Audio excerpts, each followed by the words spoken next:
Welcome to the Worship Central course.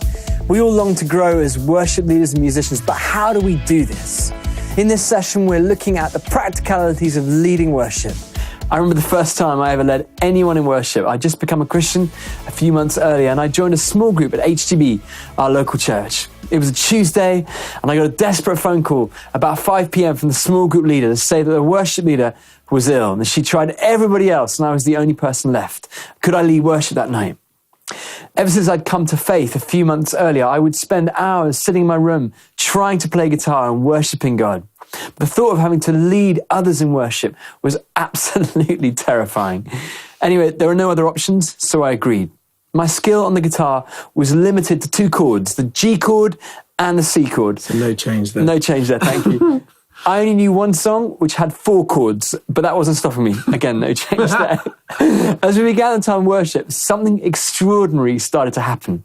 I was convinced the Spirit of God was powerfully at work, because after about 2 minutes, the group began to rotate into the corridor outside the room. They were taking it in turns to come in and out, and full of faith, I presume that revival must have been breaking out on the street outside. Perhaps there was a spontaneous crowd gathering. Perhaps there were people coming forward wanting to give their lives to Christ. I was so convinced things were going really well. I carried on for about another 15 minutes, singing the same song with only half the needed chords. They were such an encouraging small group that it was only years later that I found out what was really going on. It was so painfully tuneless that it was actually really funny. Rather than laugh in front of me, they were so nice, they left the room to collapse into fits of hysterics in the corridor. And when they composed themselves and stopped laughing, they'd come back in and try and keep worshipping. Thankfully, they didn't let on how bad it had been, but kept encouraging me to keep going. Leading others in worship can be a challenging responsibility. Standing up in front of a group of people, wearing your heart on your sleeve, making yourself vulnerable, it's not an easy job. It takes time, patience, practice, and lots of prayer to move on from the kind of tricky first experience that so many of us share. But whether we've had a bumpy start or not, if we're involved in the worship life of our local church, then we're worship leaders. If we're leading, singing, playing an instrument, serving up front, or behind the scenes, then we will be helping lead people into the presence of Jesus by what we do. Forget the idea that it's only the person up front who's the worship leader. All of us as musicians and team members need to have a sense of ownership, commitment, and responsibility towards what we do. And all of us must see it as a holy and serious calling. We're going to look at 3 practical questions that apply regardless of our context, model, or style of service. These questions apply to all of us, and taken together, they will help us grow and develop as worship leaders. The first question to ask is, how are we preparing? There's something that unites sporting legends, astounding singers, and brilliant performers. The more effortless they appear, the greater the amount of work and preparation they have done. And so it is with leading worship. If we want to be effective, we need to work hard behind the scenes.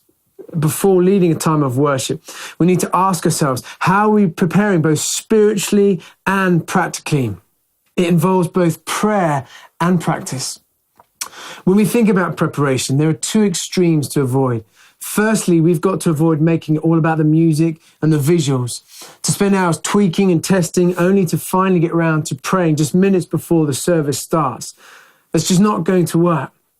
Without realizing it, we develop a culture within a team where people rely primarily on their own strengths and gifts rather than on God.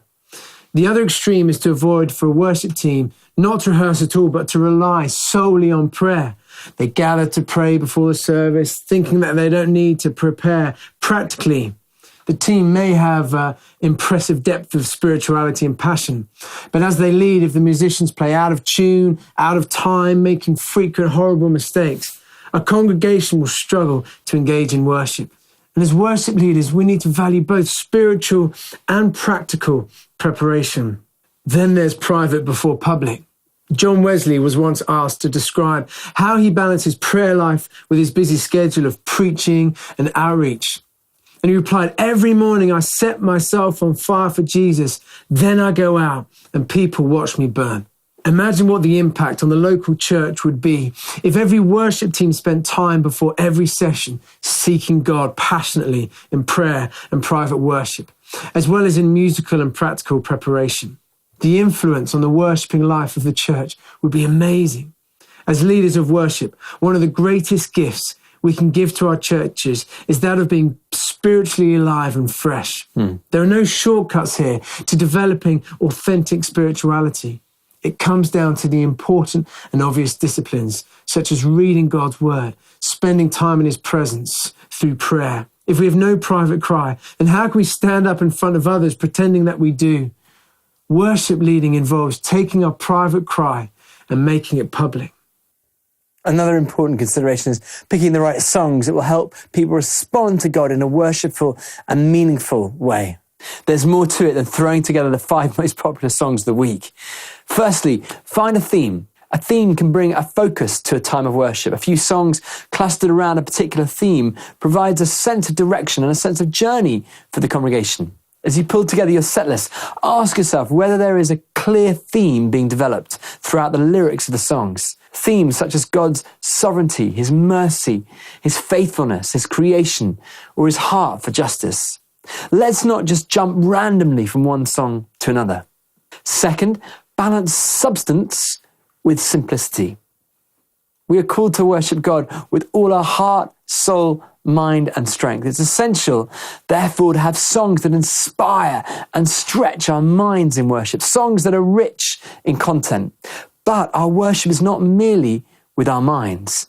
It must also stir the heart. Paul talks about this to the church in Corinth, saying, I will sing with my spirit, but I will also sing with my mind. So we need to get the balance right. Third, keep it fresh. Introducing new songs can help here. So be on the lookout for new material and think through how you can flow these new songs within your more familiar repertoire. Fresh doesn't have to mean new though. Singing an old hymn or a song that hasn't been used for a while can be just as powerful. I often find this as Tim's songs. Finding new and interesting arrangements that use the best of the old hymns and the best of the latest contemporary worship songs creates a great balance. Fourth, think about whom we're leading. The context will have an impact on the songs we choose, the style of service or the equipment we use. Obviously, weddings have different requirements to, let's say, a youth celebration. Or if you're leading on Alpha with lots of people who've never been to church, you would choose different songs to the ones you would choose perhaps on a normal Sunday. A Canadian friend of ours was leading worship at an event. Just before he stood up to lead, a video was shown highlighting the plight of the victims of human trafficking. Now, our friend had momentarily popped out of the room and completely missed a very serious and emotional moment. Unaware of what had happened, he returned to stage with a big grin on his face and clicked into Happy Day. Needless to say, it was a complete disaster. If you're leading when the service is focused on issues of poverty, suffering, and injustice, it's probably a good idea not to start with Happy Day. Hey. Well, you know. Some songs work brilliantly with a great band and an excellent sound system, but don't always work so well in someone's living room. In these small gatherings, people understandably feel more vulnerable and exposed during worship. Our role as worship leaders is to enable people to feel secure and free to bring an offering of worship. If they spend the evening terrified their voice may crack or that people will laugh if they're out of tune, then they might not engage in worship in the same way. In smaller settings, it often works better to use simpler songs, particularly songs that are easy to memorize. It often is helpful to pitch songs in a lower key, making them more comfortable for everyone to sing. The second question to ask is, what is God doing? At every moment, on every occasion, in every context, during every time of worship we need to be asking God what he's doing, where he's leading, and how we should respond. We should never just assume or switch off. God has a plan and a purpose for our gathered meetings that he is keen to share with us. Our role is to tune into this and obediently follow. Generally speaking, there are 3 ways we can lead worship. The first is badly led worship, where basic mistakes are made, songs are sung out of tune, the choice of songs seems unimaginative and random. People are distracted by the glaring mistakes, and it's really difficult for people to enter in. The second is good solid worship, where the basics are done well. For instance, the band is led effectively The songs are well thought through and the congregation can easily respond. Now, for many of us, this is where we end up settling, but there is so much more. The third way is to be Spirit-led. This has little to do with style, form, or tradition, but rather here, there is a deep and dynamic exchange between the Holy Spirit and the congregation.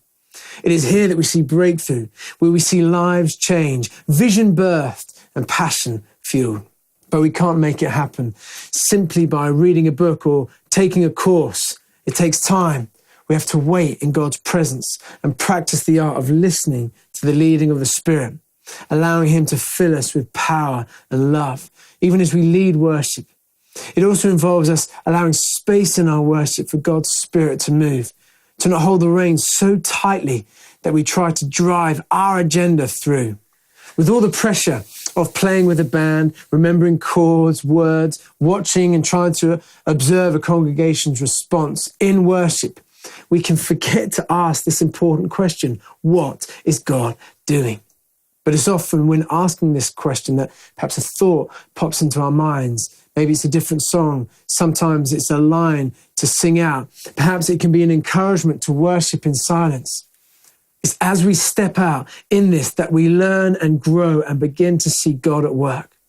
In discerning what God is doing, we need to tread the balance between being pastors and prophets.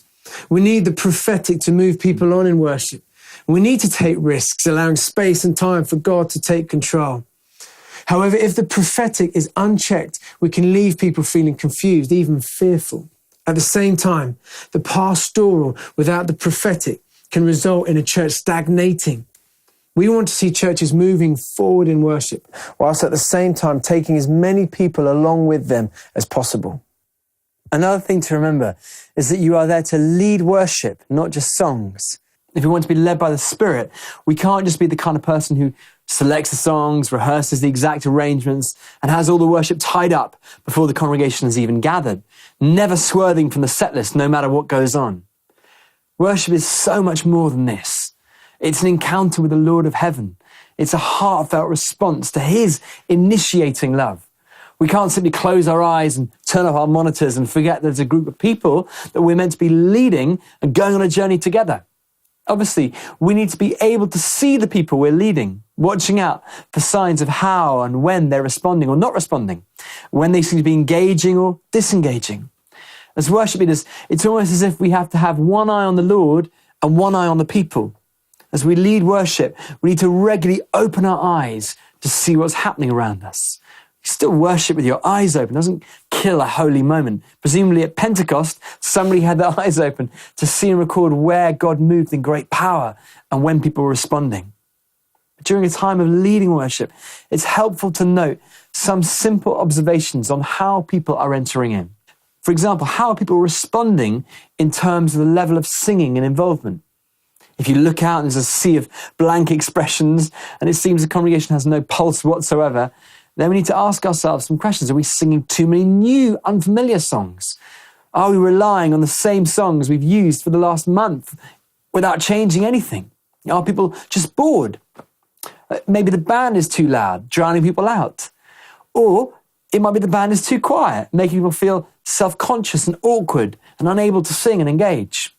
When things get really tough, it's often helpful to return to a familiar song that you know works really well for your church. If people are still disengaged after singing this, then take time to think and pray afterwards. It might be the church is going through a dry season. Perhaps the people need to be encouraged and affirmed. Worship is both caught and taught. If we really believe that worship is our highest calling and therefore our first priority, then we need to be continually teaching our congregations on the subject of worship, what it is and how we can respond in both the private and the corporate setting. We need to model worship if people are going to catch a vision for it, and we need to teach into it. This is where the relationship between the worship leader and the senior church leader is so important. Having times together to discuss the spiritual climate of the church is a key aspect of team leadership. I remember leading a particular congregation regularly in worship where the response always seemed so minimal. Every time I'd leave the stage, I'd feel so frustrated and angry. And during the sermon, I'd be quietly fuming and complaining to God. And on one such Sunday where things had been particularly tough, I started moaning to God. My assumptions was that he too must feel really angry and disappointed in the congregation's lack of response in sung worship. And in the midst of my angst and gripes, God challenged me saying, Tim, I love this church. I love these people, and I want you to love them too. I felt convicted, and from that day on would pray, God, give me compassion for these people. Help me to love them. And it was over weeks and months, something shifted in my heart, and I'm sure the congregation began to notice. Rather than lead aggressively when people were slow to respond, I began to lead with a sensitivity and a grace which I believe God had given. And as I led with a new sense of love, the congregation began to respond with fresh passion and vigor. When we feel discouraged by the apparent apathy or disconnect of a congregation, it can be so easy to start leading out of frustration. But we are called to feed the sheep, not beat them. We need to pray that God would give us his grace to keep loving and serving. Final question then. Where are we growing? It's key to understand that when we're leading worship, we give out physically, emotionally, and spiritually. When we fail to take time being replenished, we are in danger of finding ourselves sinking spiritually and even making errors of judgment and poor life choices. So we need to find time to recharge. Many of us will be lost without our phones. We become reliant on them for our work and daily routines, but without recharging them on a daily basis, they become redundant and of no use. Through this regular, essential discipline of taking time to recharge, our lives will become synced with God's purposes and plans. It's kind of like a regular software update, that our souls become refreshed and renewed by the Spirit of God. Spiritually, nothing brings more refreshment than time in Jesus' presence. In Mark's Gospel, we see the 12 disciples return from being sent out to preach the good news and pray for the sick and the oppressed. As they gather around Jesus, exhausted by their travels and ministry, many other people join them, perhaps hoping to be prayed for and hear more of the teaching. The disciples were so pressed by the crowds of people, they didn't even have time to eat. In the stress and the chaos, Jesus takes time and takes charge of the 12. And he says, come with me by yourselves to a quiet place and get some rest. For some of us, we need to heed Jesus' words, getting time out to rest in his presence, learning the art of remaining and abiding in Christ. It's deeply practical advice. For this reason, praying together as a team before and after services is key. It's a great way to thank God for all that he's done. It's also a helpful reminder that ultimately our worship is all from him and it's all to him. But it's also an opportunity to pray for ourselves, to ask that God would pour into us after we've been giving out. This prayer is so timely and important. We also need to develop a sustainable rhythm. Rick Warren speaks of a rhythm of ministry that allows space to recharge. He encourages people to divert daily, withdraw weekly, and abandon annually. Divert daily means finding time to switch off from work, go for a run, enjoy a good meal, watch a film, perhaps even read a newspaper. By allowing a period of rest each day, we keep awake and alert to serve God. Withdraw weekly means taking a period of time off, perhaps a day or two, a few afternoons, or whatever works best for you. In this time, maybe turn the phone off, spend a day with great friends, do something fun, relax. Finally, abandon annually. It connects with the truth that we all benefit from a great holiday every year. It's often during these times away from the busyness that we get fresh perspective and that God speaks clearly about future direction. We also need to learn to embrace feedback. As we gain experience and reach a level where we are quite comfortable leading worship, there's a danger that we stop reflecting on what we're involved in. But one of the exciting aspects of leading worship is that there are always ways we can grow and develop. There is always more to learn. We should always be asking our team, what can we do better? What worked? What didn't? And we need to be really ready for the answer. We need to embrace constructive criticism because it is the only way we will grow. It's essential we never lose a hunger to be the very best we can be. Part of this involves perhaps your senior leaders to point out areas that you can be strengthened in your terms of your worship leading. For some of us, this process can be hard. We may find it difficult not to take things personally. We might miss all the encouragements and focus on that one negative. Some of us have served in churches where we've been unfairly and harshly criticized. We've maybe been stung by the pain and harsh words spoken over us. But the truth is that we will always face criticism, some helpful, some just plain abusive and destructive. If it's constructive, then there will be things we can take and learn and embrace. And if it's harsh, then we need to learn to handle it well. And there are two positive ways of approaching this. Firstly, we can try and find that one kernel of truth in the criticism. Even if the comment was meant to harm, as you reflect on it, you might see some small element of truth that you can work on. Second, if after reflection there's no truth whatsoever in someone's criticism and it is simply vindictive and spiteful, well, Jesus promises to bless us. In Matthew 5, he says, "Blessed are you when people insult you, persecute you, and falsely say all kinds of evil against you because of me." Great leadership is the art of keeping going despite the setbacks and discouragements. Winston Churchill, he defined success as the ability to go from one failure to another with no loss of enthusiasm. Finally, we need to build a team of worshippers who will encourage one another, who spur each other on to grow, develop, and thrive. As we close, St. Paul writes this: "Be devoted to one another in love. Honor one another above yourselves. Never be lacking in zeal, but keep your spiritual fervor, serving the Lord. Be joyful in hope, patient in affliction, faithful in prayer." Leading worship is the most amazing privilege. Our hope is that right now, God's Spirit will equip us all as we serve the church. We believe that great times are ahead. The best is yet to come.